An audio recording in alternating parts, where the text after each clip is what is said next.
말씀은 신명기 4장 1절에서 14절까지입니다. 신명기 4장 1절에서 14절까지입니다.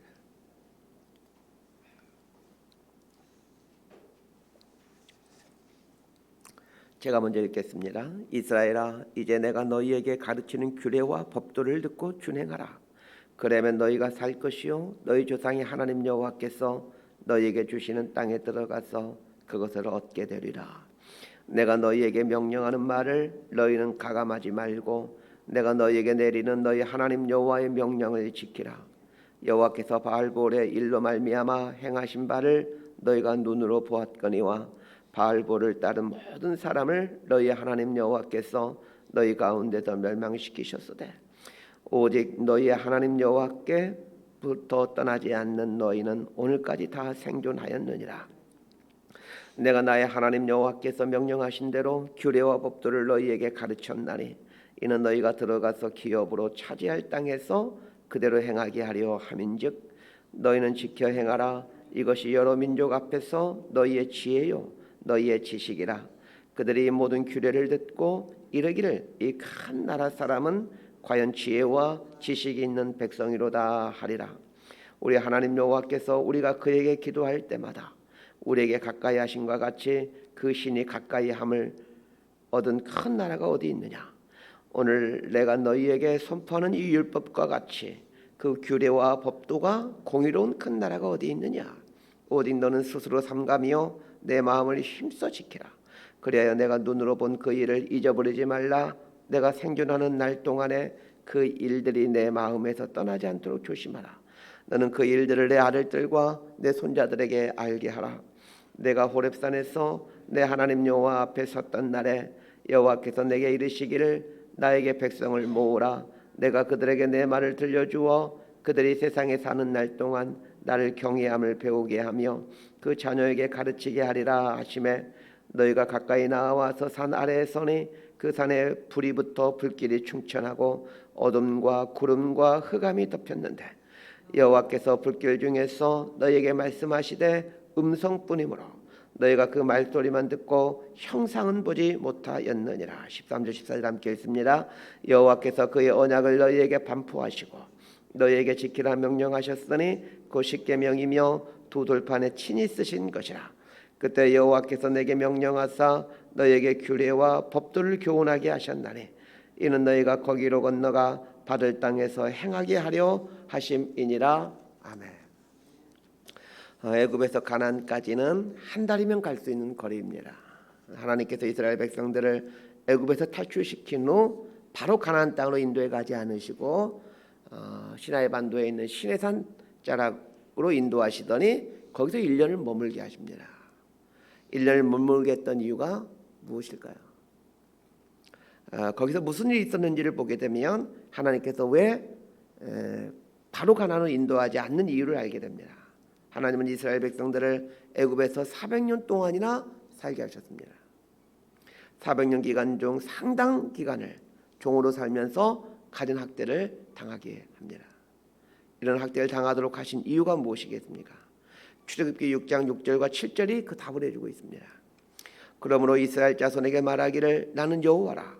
내가 애굽 사람의 무거운 짐 밑에서 너희를 빼내며 그들의 노역에서 너희를 건지며 편팔과 여러 큰 심판들로서 너희를 속량하며 너희를 내 백성으로 삼고 나는 너희의 하나님이 되리니 나는 애굽 사람의 무거운 짐 밑에서 너희를 빼낸 너희의 하나님 여호와인 줄 너희가 알리라.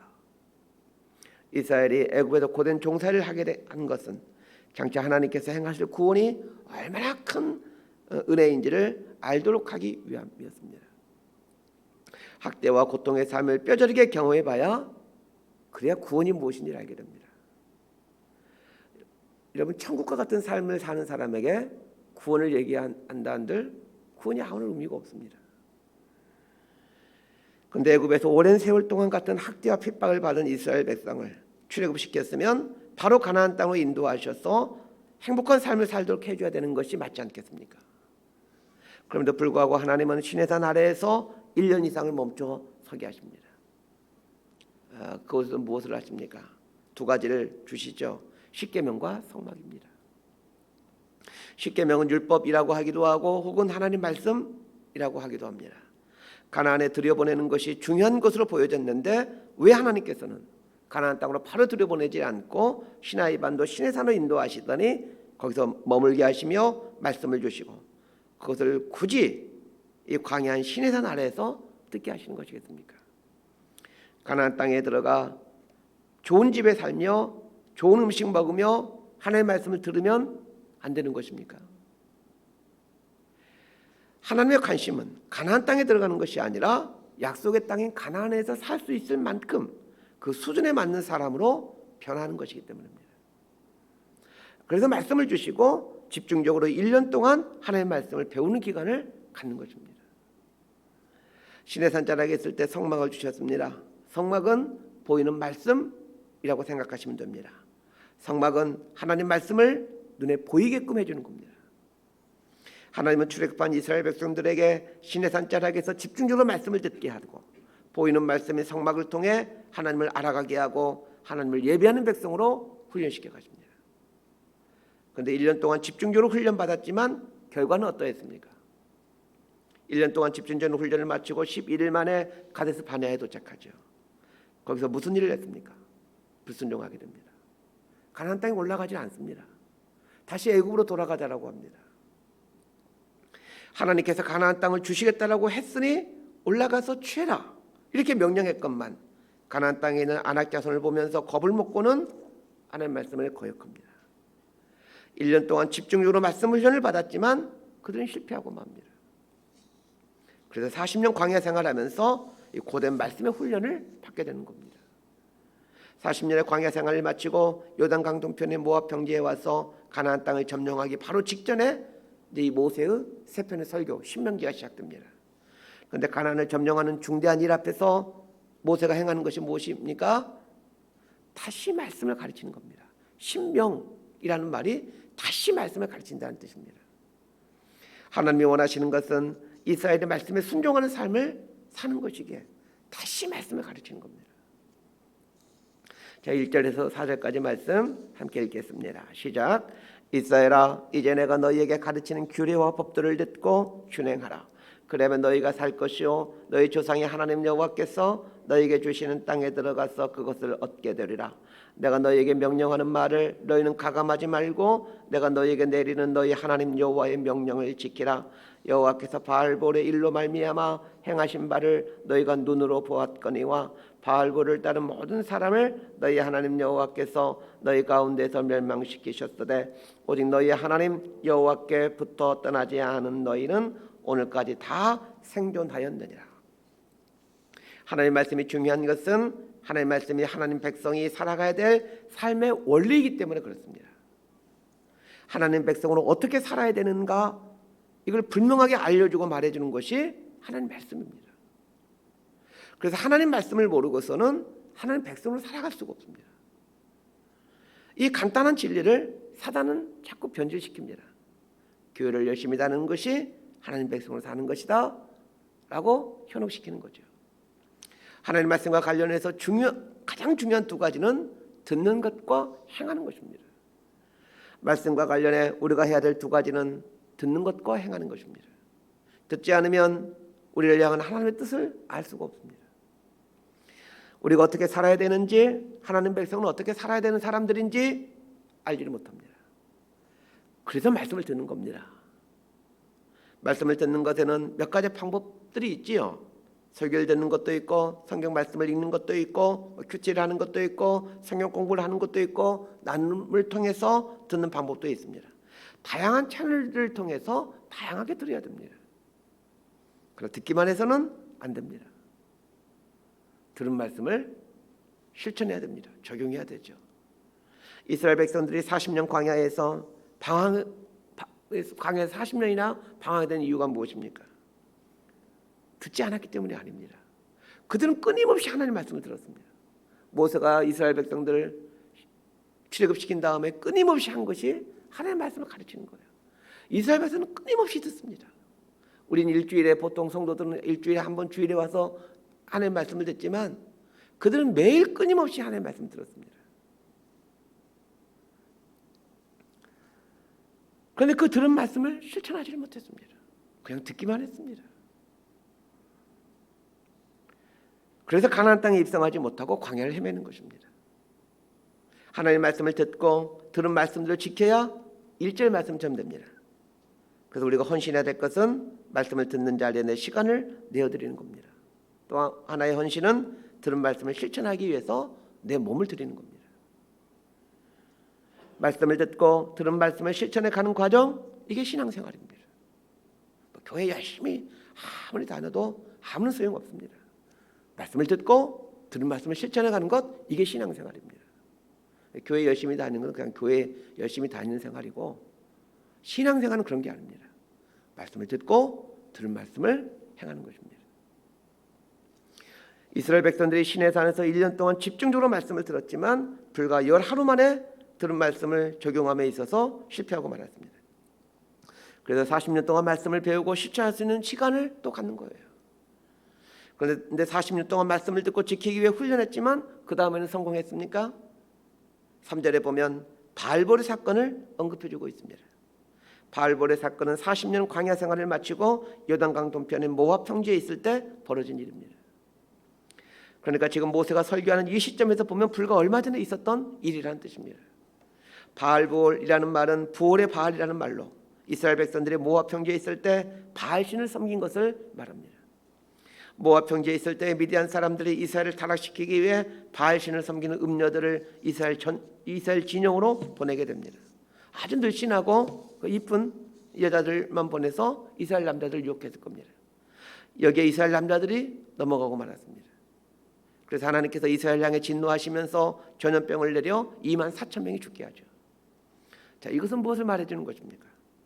40년 동안 말씀을 듣고 말씀을 삶에 체득해가는 훈련을 했음에도 불구하고 실제 우상 앞에 서면, 실제로 음녀 앞에 서게 되면 무너진다는 것입니다. 그러니 저와 여러분은 오죽하겠습니까? 40년 동안 광야에서 말씀을 듣고 말씀을 지키는 훈련을 했기에 이스라엘이 바뀐 건 사실입니다.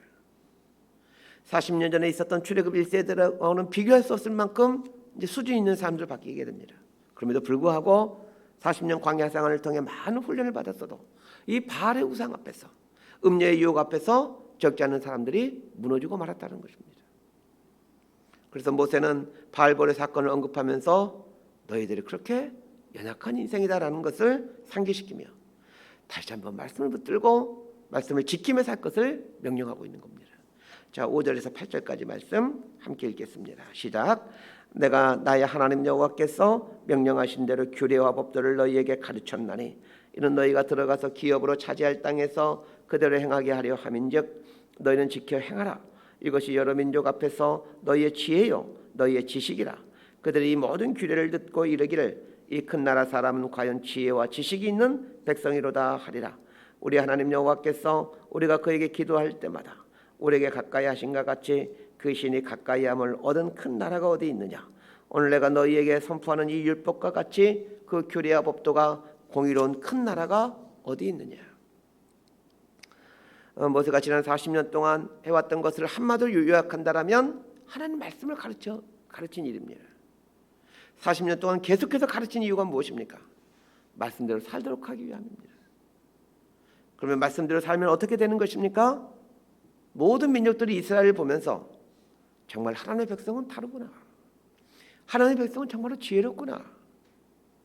그렇게 고백하면서 모든 민족이 하나님을 하나님으로 인정하게 된다는 것입니다.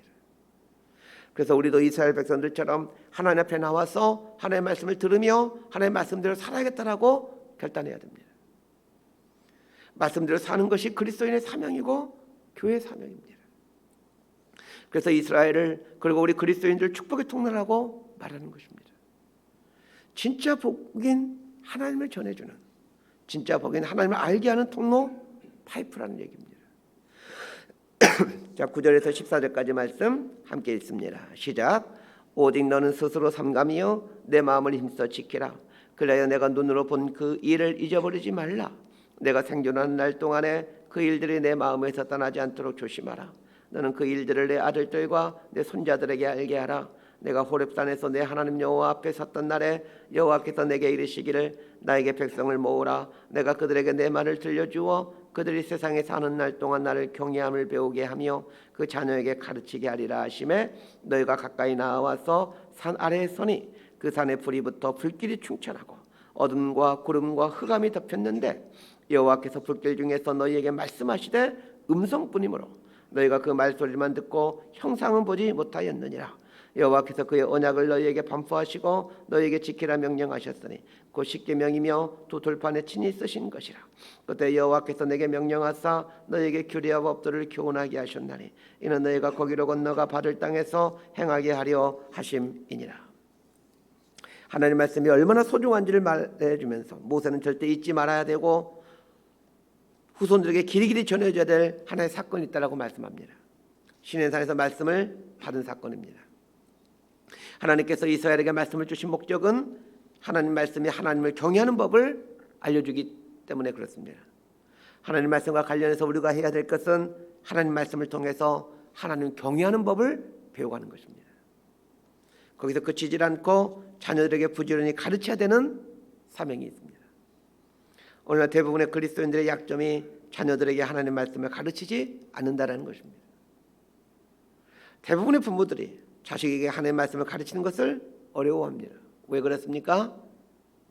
하나님 말씀에 대한 소중함을 부모가 깨닫지 못하고 있기 때문입니다.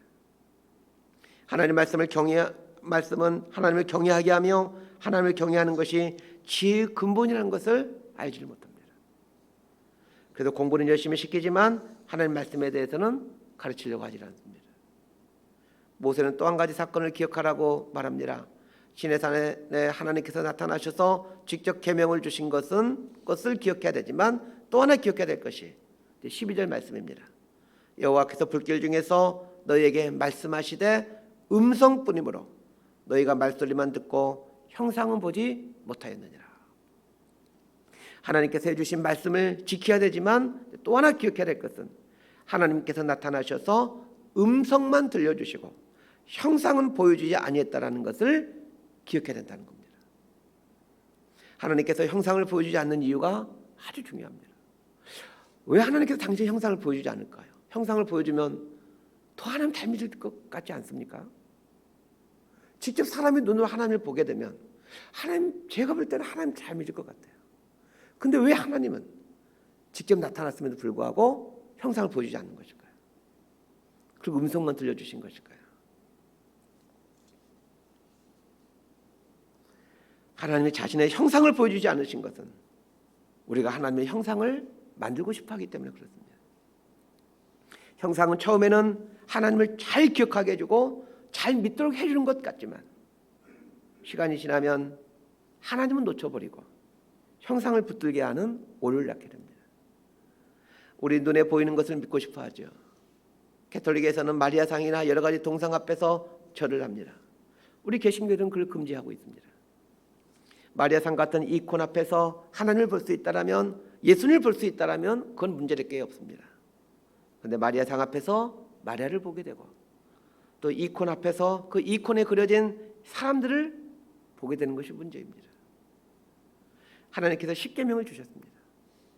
첫 번째 계명이 너는 나 외에는 다른 신들을 내게 두지 말라이죠. 두 번째 계명이 무엇입니까? 우상을 섬기지 말라입니다.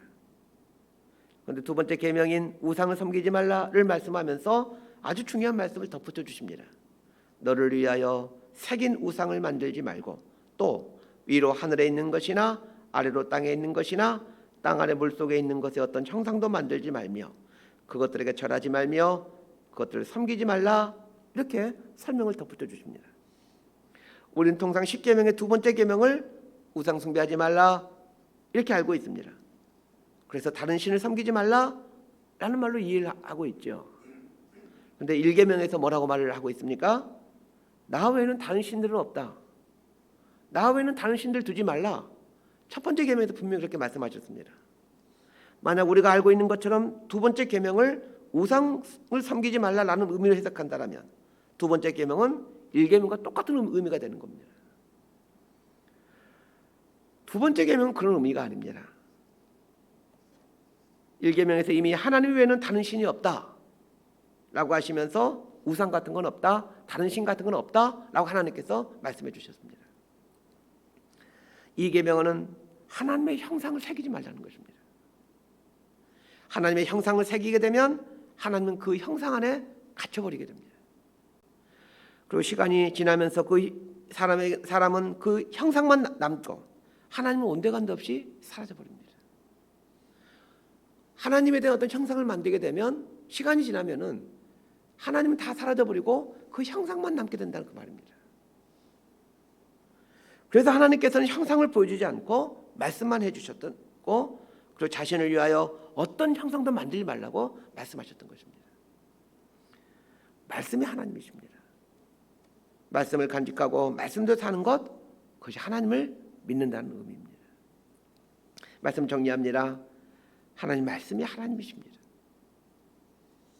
하나님의 말씀과 관련해서 우리가 해야 될 것이 있다면 부지런히 듣고 온전히 행하는 것입니다. 말씀을 듣고 온전히 행하는 것이 하나님을 신앙하는 것입니다. 하나님의 말씀을 듣지 않으면 반드시 망하게 되어 있습니다. 이스라엘 역사가 그것을 분명하게 보여주고 있죠. 모세가 모압 평지에서 가나안 땅에 진군하게 될 출애굽 2세들에게 강조하고 있는 것이 바로 이것입니다. 하나님의 말씀을 듣고 지키면 하나님이 큰 나라를 만들어 주므로 모든 민족이 우러러보는 나라가 되겠지만, 그건 하나님의 말씀을 듣지 않고 행하지 아니했을 때 어떤 일이 있었는지를 기억하라는 겁니다. 언제쯤 우리 삶이 순종하려고 발버둥 치지 않아도 하나님 말씀이 우리 몸에 체화되려는지 모르겠습니다. 애쓰지 않아도 우리 몸이 말씀에 숙달되어서 자연스럽게 하나님 말씀이 배워나왔으면 좋겠습니다. 그 군대에 가게 되면 처음에 이등병, 훈련병, 이등병 때는 모든 게 어색합니다. 상병쯤 되게 되면 이제 체화가 됩니다. 우리의 신앙이 언제쯤 이렇게 체화가 되려는지 모르겠습니다. 하나님 우리를 사랑하시고 우리에게 가장 좋은 걸 주시기를 원하십니다. 그래서 좋은 걸 주시기 위해 말씀을 주셨습니다. 말씀을 듣고 지켜 행하면 반드시 하나님은 우리가 생각지 못한 귀한 것들을 우리 삶에 주시게 됩니다. 이 하나님 신뢰하고 하나님의 말씀을 듣고 순종하며 살아가는 저와 여러분의 삶이 될 수 있게 되기를 진심으로 소망하고 축복합니다. 기도하겠습니다. 하나님 아버지, 120년 평생을 하나님께 붙잡혀 살아온 모세가 죽음을 앞두고 이스라엘 백성들에게 해주는 마지막 유언의 핵심은 하나님 말씀을 듣고 그 들은 말씀대로 행하며 사는 것이었습니다. 헛 인생 살지 아니하도록 우리의 삶을 붙들어 주시고 모세가 유언한 것처럼 하나님 말씀을 듣고 지키며, 그리고 더 듣고 더 지키기 위해 자식들과 형제자매들에게 가르치며 살아가는 저희들 되게 하여 주옵소서. 들을수록 하나님 말씀이 생명이라는 것을, 순종할수록 하나님 말씀이 복이라는 것을 알아가게 됩니다. 듣고 지킴으로 날마다 하나님과 함께 살아간다는 것, 그리고 하나님 안에서 존재해간다는 것들을 체험하며 살아가는 저희들 인생 되게 하여 주옵소서. 예수님 이름으로 기도드리옵나이다. 아멘.